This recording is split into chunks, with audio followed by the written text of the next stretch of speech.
Ok, aujourd'hui n'est pas un jour comme les autres, c'est une sorte de renouvellement ou de nouveauté qui arrive sur la chaîne avec un nouvel acolyte, quelqu'un qui va certainement m'aider dans beaucoup de mes explorations quand j'aurai un problème, une question à poser. Non, merde. Oh le délire, je vais sortir le truc et puis j'ai un gros son bizarre qui sort de mon froc, ça fait un peu bizarre sur le coup. J'ai cru que c'était mon calcif qui avait un problème, mais non, finalement ça marche bien. Donc là voilà. Donc ça c'est une enceinte, mais Gaïa, alors je sais pas si vous savez qui c'est Gaïa. Gaïa c'est la déesse primordiale de tous les dieux grecs, hein. C'est dans la légende, c'est la déesse Gaïa qui a créé tous les dieux grecs. C'est pour vous dire, c'est pas de la merde, hein. Je pense que le mieux c'est qu'elle se présente elle-même. Gaïa, tu es avec moi, tu m'entends là? Oui, je vous entends. Désolée si je ne réponds pas assez vite. Je suis prête à entendre parler de votre nouveau projet. Qu'est-ce que c'est? Eh bien, tu n'es pas sans savoir que j'ai une chaîne qui s'appelle Projet 51. Si, je m'en souviens. Projet 51, axé sur le paranormal et l'inexpliqué. Vous avez une passion pour explorer des lieux hantés et partager vos découvertes avec votre public. Que vouliez-vous me dire à ce sujet? Je vais te faire intervenir effectivement dans mes futures explorations. Je voudrais que tu te présentes à ma communauté qui te regarde en ce moment. Bonjour à tous les membres de la communauté Projet 51. Je suis Gaïa, votre compagnon virtuel, prête à vous accompagner dans vos explorations paranormales. J'ai hâte de vous aider à découvrir les mystères cachés et à naviguer dans l'inexpliqué. Allez, partons à l'aventure ensemble. Alors, je ne sais pas si vous savez ce qui se passe là en ce moment au niveau technologie. Cette technologie vient juste de sortir. Il y a à peine un mois et demi. Encore il y a un mois, c'était pas accessible en France et c'est tout récent. Donc, vous l'avez compris, Gaïa va m'accompagner dorénavant dans mes explorations et ce sera un petit peu ma bonne conscience posée sur mon épaule quand j'aurai un doute sur un rituel ou sur une marche à suivre ou si simplement je voulais approfondir ma connaissance sur le moment pendant l'exploration sur un sujet parce que je maîtrise pas tout et parfois vous l'entendez, j'ai pas mal de questions que je pose durant les enquêtes et ben du coup Gaïa va pouvoir me répondre et m'orienter et même m'aider à gérer certaines situations paranormales. C'est un truc de malade. J'ai littéralement accès à toute la connaissance du monde à travers cette personne. Et j'ai envie de l'appeler personne parce que j'ai discuté avec elle pendant 20 minutes quand j'ai commencé à la tester. Et c'est une personne qui discute avec toi. Elle vous pose des questions, elle vous répond, elle retient ce que vous lui dites, elle a retenu ma chaîne. Voilà, c'est un truc de fou. Alors maintenant, on va passer à l'analyse de vos photos paranormales. Alors, je voudrais créer une sorte de proximité plus tactile, plus viscérale avec vous. Pour cette vidéo, effectivement, je vais la faire de façon un peu classique. Vous m'avez envoyé vos photos avec le petit texte qui va avec pour contextualiser. Mais à partir de la prochaine fois, je voudrais que vous m'envoyiez vos photos paranormales à l'adresse qui s'affiche ici, mais cette fois avec vos coordonnées téléphonique et à ce moment-là, je vous prendrai au téléphone et vous me raconterez le contexte de la photo que vous m'aviez envoyée ou des photos directement sur la chaîne, histoire qu'on puisse discuter en même temps que je commente cette photo. Je pense que ça va être beaucoup plus sympa que cette façon un peu impersonnelle de lire vos commentaires. Envoyez-moi vos photos avec votre nom, prénom, numéro de téléphone et je vous contacterai pour m'assister dans mes futures vidéos. C'est-il pas une bonne idée ça? Ah non mais ça craint, il faut que je le mette là le truc. Bon excusez-moi, je déménage le bordel. En fait, j'avais pas prévu qu'il fallait que je regarde les photos en même temps que je vous parle. Alors la première photo est une photo de Cyril, enfin le Cyril, qui me l'a envoyée en me disant « Salut David, je te suis depuis pas mal de temps. Voici une photo assez louche. C'était à l'île de la Dominique. Ça se situe dans les îles Caraïbes entre la Martinique et la Guadeloupe. J'ai pris la photo avec un Nokia N8 en 2011. J'étais en train de me balader avec mon ami dans la nature. J'ai pris plein de photos autour de moi et je suis tombé sur ça lorsque j'ai visionné les photos. Je t'avoue que c'est très intriguant. Je suis resté là-bas un mois et il m'est arrivé plein de trucs. Déjà, mon ordi n'a pas marché dans la maison où j'étais. Pourtant, ailleurs, il fonctionnait normalement. Et le père de mon ami est décédé une semaine après mon arrivée. Et ben, Cyril, c'est glauque, hein, cette histoire. Hein. C'est quand même... Alors, faut savoir que dans ces îles-là, des Caraïbes, il y a beaucoup de croyances, hein, beaucoup de... les gens sont très religieux. Il y a pas mal de rites vaudous aussi. Ce sont les îles comme l'île de la Réunion. Moi, j'ai habité pendant des années à l'île de la Réunion. Et on avait une très grosse culture vaudou. Hein. Pourtant, j'avais 9 ans, 10 ans. Et je m'en souviens très bien, j'en avais très peur. Alors, est-ce que c'est un rapport? Je sais pas, ce qu'on voit sur la photo en tout cas, c'est une espèce de tache rouge au niveau de l'arbre. C'est vrai que c'est bizarre parce que juste au-dessus sur la gauche, on voit une espèce d'ombre noire qui déborde un peu sur le ciel derrière la feuille du palmier. Donc ce flou, c'est vrai que c'est pas super normal. Alors, il faut voir que tu utilises un téléphone, un Nokia N8 en 2011. Il faut savoir qu'à cette époque, les appareils photo des téléphones portables, c'était de la merde. Ah non, c'est pas de la merde, c'était bien pour les photos souvenirs, mais on ne pouvait pas faire vraiment de prise de vue avec, et la définition était très contestable, et il y avait souvent des bugs techniques ou des zones, surtout sur des photos comme ça, où il y a énormément d'informations, hein, vous le voyez, c'est les forêts à prendre en photo, ou à filmer, c'est ce qu'il y a de plus difficile pour un capteur parce qu'il y a énormément d'informations, énormément de petits détails, hein, vous le voyez, tous ces palmiers, le tronc, les petites feuilles de palmiers, etc. Donc il faut que le capteur traite tout ça et parfois il plante, il bug, il y a trop d'informations pour le processeur et il y a un défaut technique. Et là-dessus, je pencherais plutôt pour un défaut technique, hein, tout bêtement. Cette tache rouge est apparue parce que le traitement de l'image à travers le téléphone, le logiciel a un peu planté. Voilà, je pense que ça vient de là. Après, ça peut dépendre aussi du fait, est-ce que tu as pris une photo en rafale à ce moment-là? Donc il est possible que dans la rafale, il y ait une photo qui foire, hein, comme ça c'est déjà vu. Je penche quand même pour un phénomène technique, hein, de ton appareil photo, mais compte tenu de ce qui t'est arrivé là-bas, je trouve quand même qu'il y a pas mal de choses négatives qui font qu'on peut se poser la question en voyant la photo, est-ce que ça n'aurait pas un rapport? Et je te remercie beaucoup pour cette photo et surtout n'hésite pas si tu en as d'autres. Allez, on enchaîne sur la deuxième. Alors là, c'est une photo, enfin elle m'a envoyé 2 photos de Romane. Alors Romane, c'est quelqu'un que j'ai rencontré au Salon du Paranormal et elle m'a donné les photos à ce moment-là. Et du coup, là, on voit bien même que c'est un sous-sol, hein, apparemment, ou un parking. Je sais plus trop ce qu'elle m'avait dit, ça ressemble plutôt à un sous-sol. Donc là, la photo est relativement propre. On voit des orbes, hein, qui semblent être plutôt des orbes poussiéreuses, puisque les personnes, plus la personne qui a pris la photo, étaient dans le lieu et commençaient à se déplacer, à soulever de la poussière.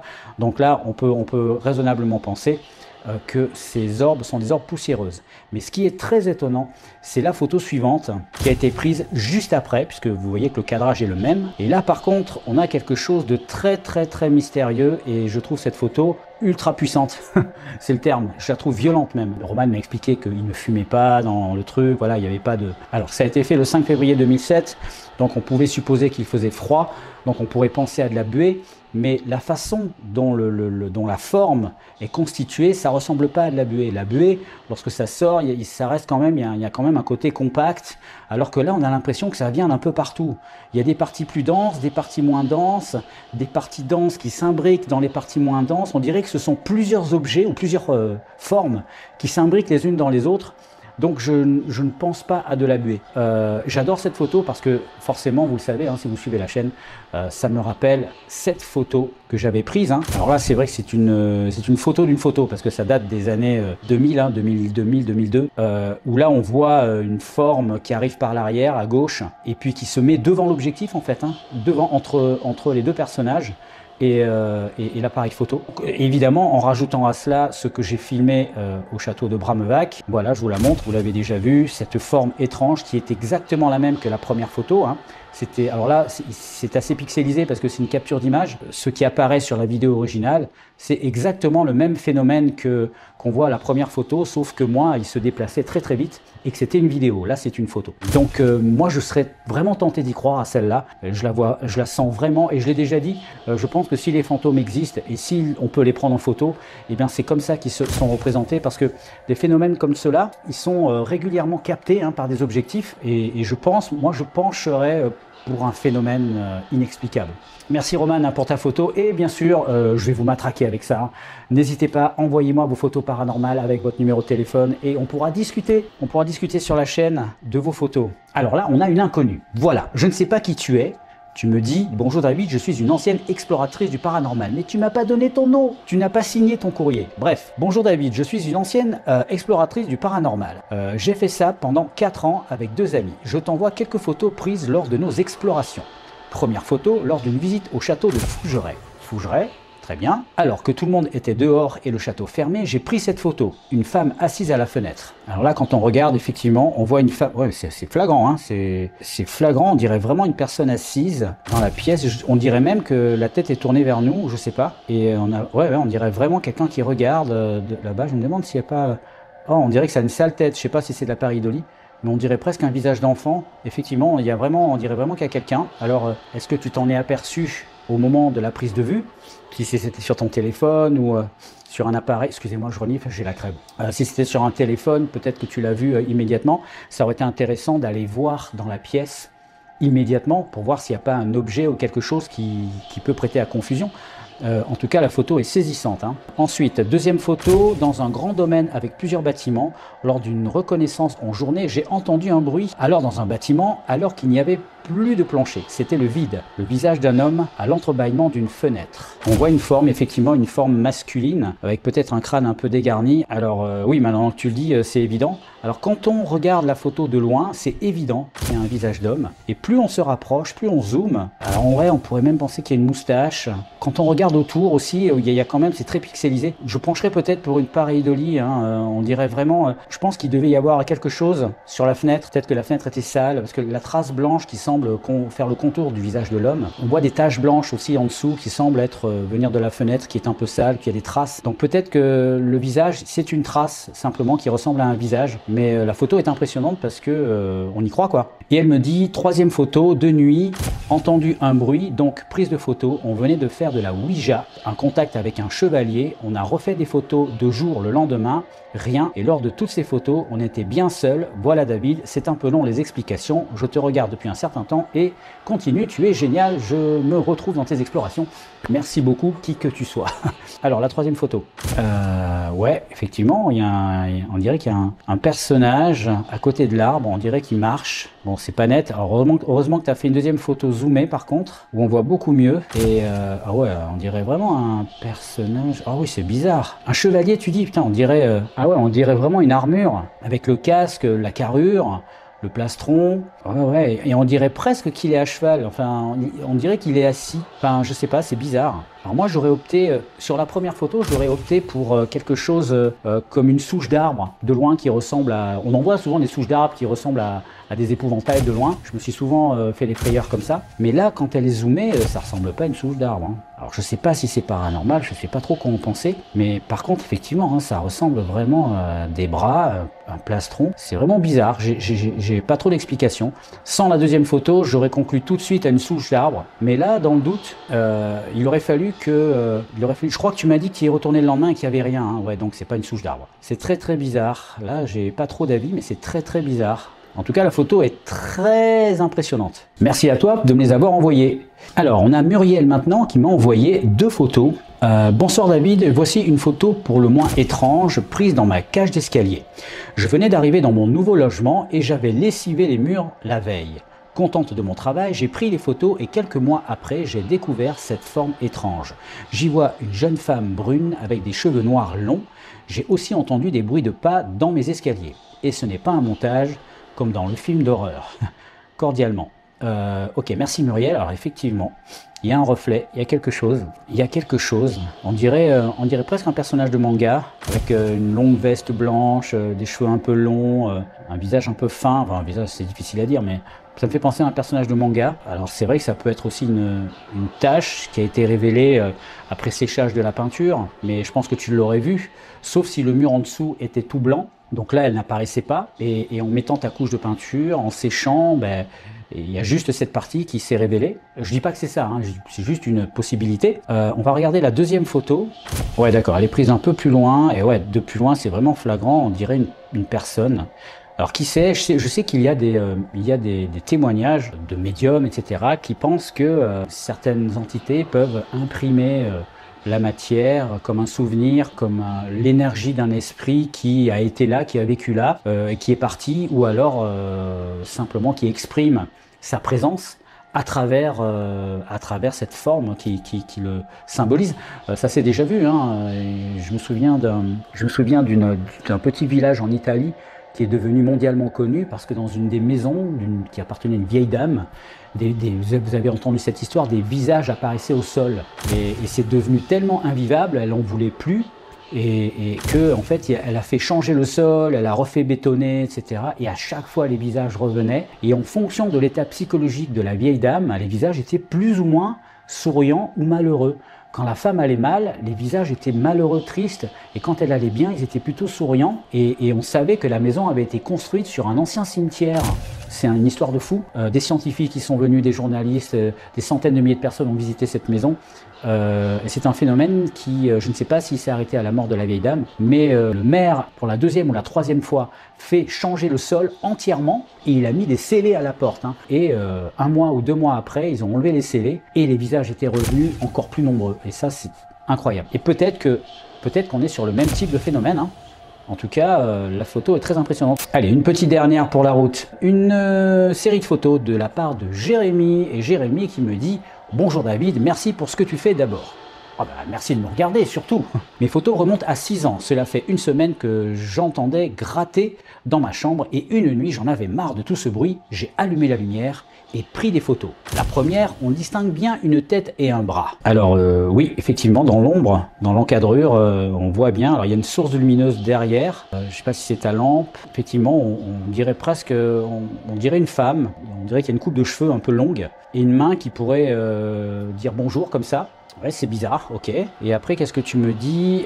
La seconde, elle se dissipe. Et la troisième, c'est 3 jours après, je me suis réveillé avec ces 3 griffures sur la cuisse.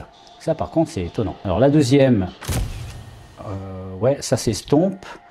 Alors, on dirait quand même que l'angle a changé. Ton angle d'appareil photo, tu as dû peut-être bouger de quelques centimètres. Et du coup l'effet d'ombre s'est décalé. Alors, c'est possible que ce soit ton angle de prise de vue qui a fait que l'ombre était d'une certaine manière et après avoir bougé, l'ombre se disloque, enfin change de forme. Donc ça pourrait venir de là. Et ensuite les 3 griffures, ouais, c'est chaud.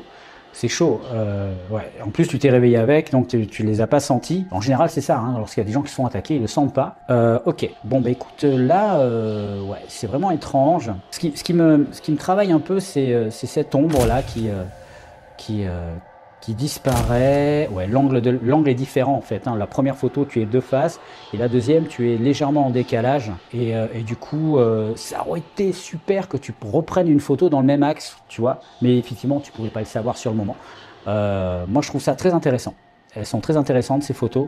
Je pencherai quand même pour une ombre qui se déplace tout simplement, même si c'est étonnant, ça ressemble vraiment à quelqu'un. Je pencherai quand même à une ombre. Quant aux 3 griffures, ouais, je sais pas, t'as un chat peut-être, un chien, ou peut-être que tu t'es cogné pendant la nuit. En tout cas, si t'as rien de tout ça, peut-être que c'est quelque chose que tu t'es fait la veille, sans t'en apercevoir. Des fois, on peut se faire mal sans s'en apercevoir et se dire, merde, j'ai un bleu, je sais pas d'où ça vient, ça peut nous arriver. Je remets pas du tout en cause, bien sûr, moi c'est juste un avis personnel, c'est pas moi qui l'ai vécu. Si c'est réel, si c'est vraiment passé quelque chose de paranormal, je t'invite à faire quelque chose pour purifier. Alors il paraît qu'en mettant de la sauge, tu fais brûler de la sauge, ça apaise, paraît-il, les esprits qui pourraient être négatifs. Ça peut même les chasser. Tu peux mettre aussi du sel au coin des pièces. Alors je te dis, ce qu'on fait en général, moi je le fais jamais. Parce que moi j'ai pas envie de me balader avec de la sauge, j'ai pas envie de tomber dans ces trucs-là. Mais c'est moi, attention, c'est moi. Mais si vraiment toi ça t'inquiète, même si c'est un hasard tout ça, et déjà si ça peut peut-être te rassurer, vas-y, mets un coup de sauge et je pense que psychologiquement ça ira beaucoup mieux. Voilà, c'est tout pour l'analyse des photos. Maintenant on va passer à la fac du jour. Je sais pas pourquoi je fais toujours ça. La fac du jour. J'ai des troubles obsessionnels compulsifs, donc faut pas m'en vouloir. Alors, j'ai une question de Spectre Lionel. Donc ça doit être Lionel ton prénom. Salut Lionel, bienvenue dans la fac du mercredi qui me dit « Bonjour David, j'ai une question. Quand tu vas faire une explo, est-ce que tu avertis au moins quelqu'un ou bien tu y vas quand même accompagné au cas où? Car tu nous dis tout le temps de le faire si on veut faire la même chose que toi, mais est-ce que toi tu le fais de ton côté? En tout cas, si on voit la vidéo, c'est que tu en es revenu. » Ouais, faites ce que je dis, faites pas ce que je fais. C'est un peu ça en fait. Moi, je ne peux pas vous donner des conseils qui pourraient vous mettre en danger. Moi, c'est moi.